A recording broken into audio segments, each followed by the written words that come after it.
কেননা হুজুর সাল্লাল্লাহু আলাইহি ওয়াসাল্লাম বলছেন, যে আলেম এলেম অনুযায়ী আমল করে না তার জন্য জাহান্নাম, আল্লাহ পাকের কাছে তার কোনো মর্যাদা নেই। তাই এই রূপ এলেমের গৌরব করে কী লাভ? আর যদি ইবাদতের দ্বারা অহংকার আসে, তাহলে মনে করতে হবে আমার উপর যে এলেম শিক্ষা ফরজ ছিল, আমি সেই ফরজ আদায় করি নাই। এখন আমি যে বিনা এলেমে ইবাদত করতেছি, তা আল্লাহর দরবারে কবুল হয়েছে কি না? তাই এই ইবাদত দ্বারা গৌরব করে কী লাভ? আর যদি মালের জন্য অহংকার এসে থাকে, তবে চিন্তা করে দেখতে হবে যে আল্লাহ পাক মাল দিয়েছেন ইহকাল এবং পরকাল হাসিল করার জন্য।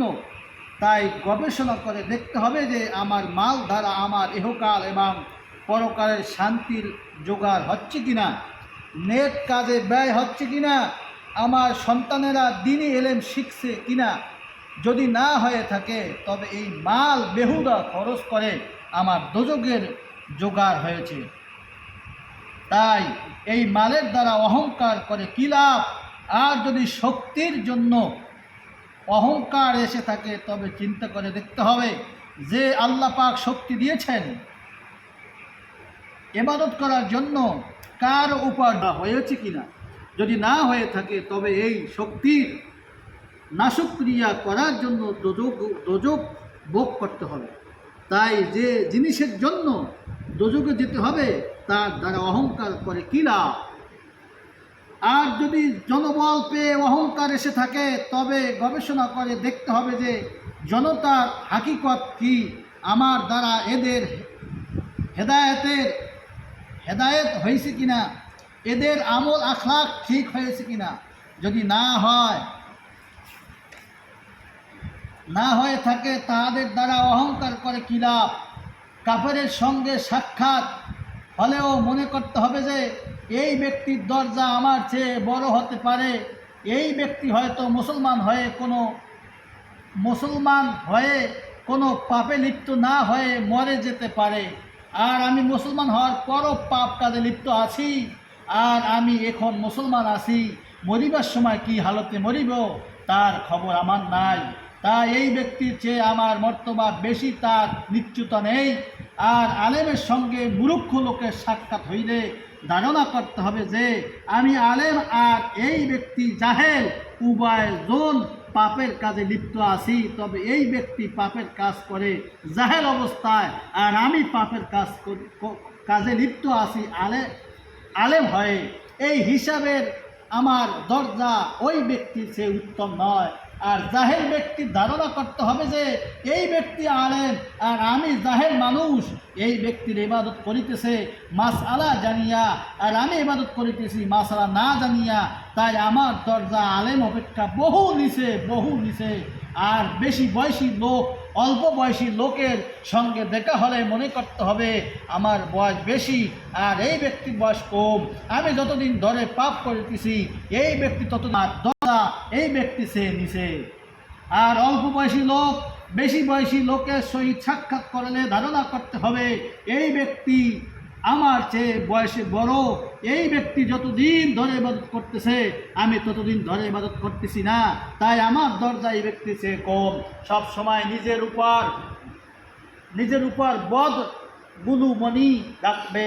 এত এবাদতে বড়াই করলে আল্লাহ পাক ঘৃণা করে, এবাদতে বড়াই করে আল্লাহ পাক ঘৃণা করে, তার এবাদত ফিরিয়ে দেয়। সব সময় নিজের দোষ তালাশ করবে, নিজেকে বড় ভাববে না, নিজের গুণ চিন্তা করবে না, বরং চিন্তা করবে যে এই গুণ তো আমার নিজস্ব নয়, ইহা আল্লাহ পাকের দান, তিনি ইচ্ছা করলে এখনই ছিনাইয়া নিতে পারেন। এই সব চিন্তা করলে নফসে শয়তান দমন থাকবে।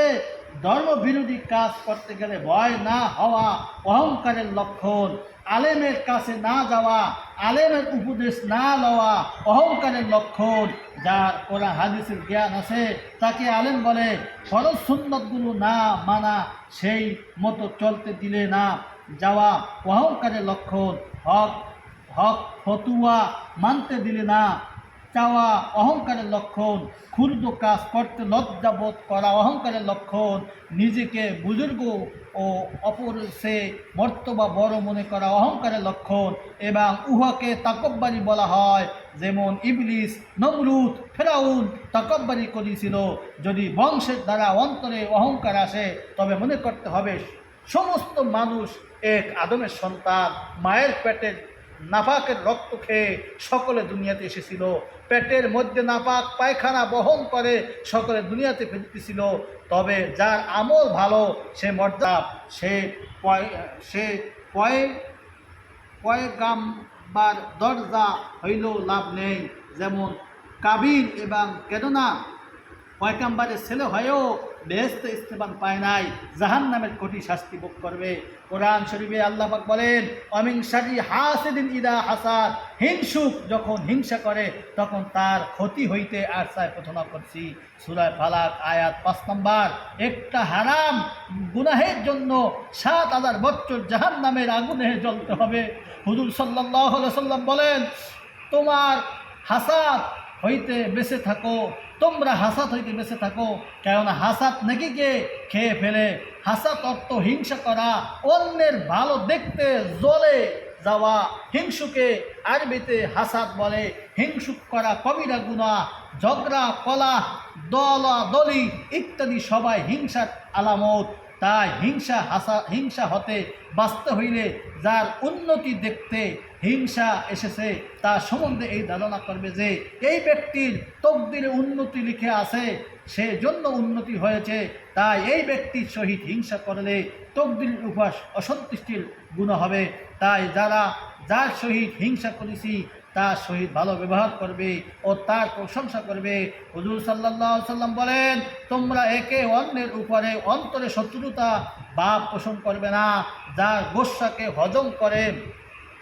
গোস্বাকে হজম করে এবং মানুষকে ক্ষমা করে তারা আল্লাহ পাকের প্রিয় বান্দা।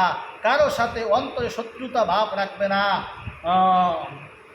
বোগস মানুষের সাথে বোগস রাখা হারাম, কিন্তু যারা সমাজকে গোমরা করে, ধর্মের ক্ষতি করে, শরীয়তের মাসাইল গোপন করে, ওর সাথে বোগস রাখা ওয়াজিব। আল্লাহ পাক কোরআন শরীফের বিভিন্ন স্থানে অহংকারের কঠোর নিন্দা করছেন, কারণ বড়াই করার অধিকার একমাত্র আল্লাহরই, যিনি বাস্তবিক বড়। সূরা মুমিনের 35 নং আয়াতে আল্লাহ পাক বলেন, অহংকারকারী ব্যক্তি অন্তরে আমি মোহর মেরে দেই। সূরা নহলের 23 নং আয়াতে আল্লাহ পাক বলেন, আমি অহংকারকারীকে পছন্দ করি না। আল্লাহ পাক বলেন, সাআসরিফু আন আয়াতি আল্লাযী ইয়াতাকাব্বারুনা ফিল আরদি বিগাইরিল হক। আমি আমার আয়াত ও নির্দেশনগুলো হতে ফিরিয়ে রাখবো ওই সকল লোকদেরকে যারা পৃথিবীতে অহংকার করে। আমার নবী মুহাম্মদ সাল্লাল্লাহু আলাইহি ওয়াসাল্লাম বলেন, কত জঘন্য ওই ব্যক্তি যে অহংকার এবং সীমা লঙ্ঘন করে, আল্লাহর কথা মেনে থাকে না, বরত্ব ফুটায়। কি জঘন্য সেই ব্যক্তি যে গাফেল হয়ে আছে, কবরের কথা ভুলে বসে আছে। তিনি আবারও বলেন, কি জঘন্য ওই ব্যক্তি যে অন্যায় ব্যভিচার করে, নিজের শুরু এবং শেষকে ভুলে থাকে। তোমার শুরু হলো এক ফোঁটা নাপাক পানি দিয়ে, তোমার শেষ হলো মরা পচা লাশ। তিনি বলেন, মানুষ নিজেকে নিজে বড় ভাবতে ভাবতে একদিন সে আল্লাহর দরবারে অহংকারকারীদের অন্তর্ভুক্ত হয়ে যায়। তখন তার উপর ওইসব আযাব ও গজব আসতে থাকে যা তার পূর্বকালের অহংকারকারীদের উপর নাজিল হয়েছিল। তিনি আরো বলেন, যার অন্তরে এক সরিষা পরিমাণ অহংকার থাকবে, আল্লাহ পাক তাকে জাহান্নামে নিক্ষেপ করবে। আল্লাহ পাক আরো বলেন, উদউনি আস্তাজিব লাকুম, তোমরা আমাকে ডাকো, আমি তোমাদের ডাকে সাড়া দিব। সুবহানাল্লাহ। সূরা কাফির আয়াত 60। আল্লাহ যারা অহংকার আমার ইবাদত করে না, যারা অহংকার করে আমার ইবাদত করে না, উহার অবশ্যই লাঞ্ছিত হয়ে জাহান্নামে প্রবেশ করবে। হুজুর সাল্লাল্লাহু আলাইহি ওয়াসাল্লাম বলেন, যার অন্তরে এক সরিষা পরিমাণ অহংকার থাকবে সে বেহেশতে প্রবেশ করতে পারবে না। তিনি আরো বলেন যে আল্লাহ পাক বলছেন অহংকার আমার জামা, যে আমার জামা ধরে টানবে তাকে জাহান্নামে নিক্ষেপ করব। হুজুর সাল্লাল্লাহু আলাইহি ওয়াসাল্লাম বলেন জালেম যে শাস্তি ভোগ করবে, অহংকারকারী সেই শাস্তি ভোগ করবে। হাসরের মাঠে জাহান্নাম হতে একটি গর্দান বের হবে, তার দুইটি কান থাকবে, তা দ্বারা সে শুনবে, দুইটি চোখ থাকবে, তা দ্বারা সে দেখবে, একটি জিহ্বা থাকবে, তা দ্বারা সে বলবে আমি 3 প্রকার ব্যক্তিকে ধরে নিতে বের হয়েছি, অহংকারকারী, মুশরিক, মূর্তি নির্মাণকারী। আল্লাহ পাক আমাদেরকে হাদিস অনুযায়ী আমল করার তৌফিক দান করুক। অন্তর হিংসা রিয়া হাসাদ থেকে আল্লাহ পাক আমাদের সবাইকে হেফাজত করুক। পিছনে তওবা করিয়া সামনে ভালো হইয়া আমল আখলাক ঠিক করিয়া চলার মতো তৌফিক দান করুক। সকল বলে আমিন।